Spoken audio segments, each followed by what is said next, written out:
Well, I got inspired a little earlier by, was it Robert Earl White? Hey!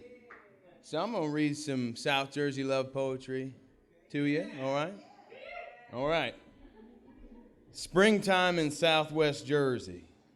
Christmas lights linger like a vine, not quite taken by frost, around the trunk of a dogwood, holding supple cerise and fuchsia flowers. The fragrance of fresh lilacs and dust cultivates along farm roads, Auburn fields. A tractor's hum stirs the chalk head of an eagle into flight, lower plumage the color of upturned soil. Forsythia buds are beckoned to traffic light yellow bloom by field swallows and white-eyed vireo. Azaleas erupt into vibrant whites, indigos, pinks, and reds as if sprouted from discarded valentines. The royal green of zoysia grass triumphantly returns from rusted dormancy. A couple emerges from an orchard, helping each other back into their clothes, windswept cherry blossoms stuck to their feet. Yeah.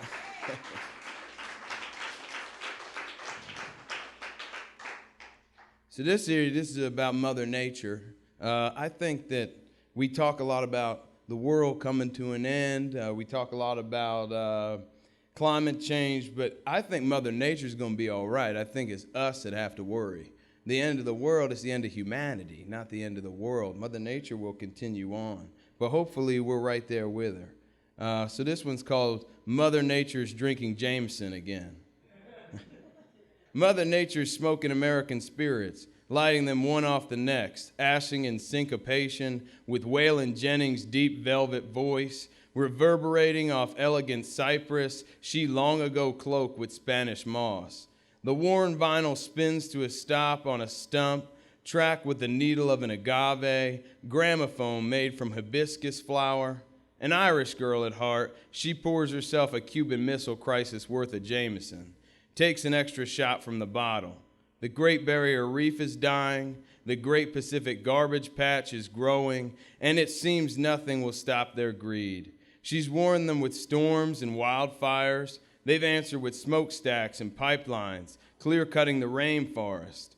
She didn't drink during the Crusades, only a few binges brought on by the machine age, but the news about the giraffes, poached into endangerment, drove her off the coconut water wagon again. She'd come to expect they'd kill anything of exceptional beauty, but if she had to watch one more elephant scoop up loose dirt with his trunk to sprinkle over a relative robbed of its tusks, 3 cubes and a healthy pour, 3 cubes and a healthy pour. The plan when she encouraged their sentient evolution was for her to retire, grow roots, become a willow tree, shade small animals. They had opposable thumbs in the sun to steward the world into self-sufficiency, feed themselves, feed each other, look after things. Instead, they pumped gold and pumped black gold from the earth's veins, stockpiled shiny metals, argued about assets but ignored obligations. She begins to sing, stringing together slurred hymns for the Joshua trees and the polar bears drowning between ice cliffs. If the spiders worked together, they could eat all human beings within a year, and they hadn't stopped asking for permission to do so. But she smiles when she sees an old man knitting sweaters for penguins slick with oil. She knows they can fix this. Mother Nature puts her braids in a bun, flips the record and lights a spliff, pours herself another whiskey. She believes in them. She loves her children.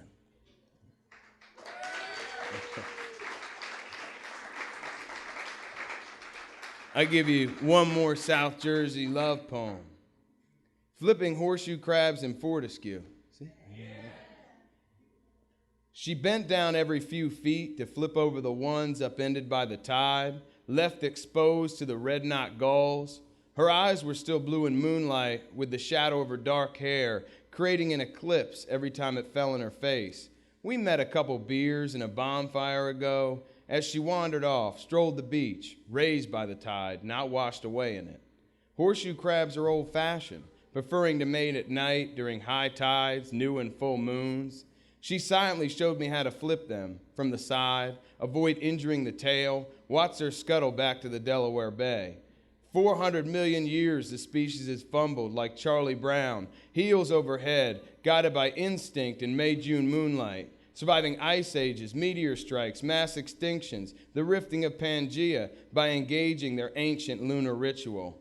I followed her unspoken hand in cotton skin, picking the rhythm of the tide, burrowing into the sand at the mercy of waves.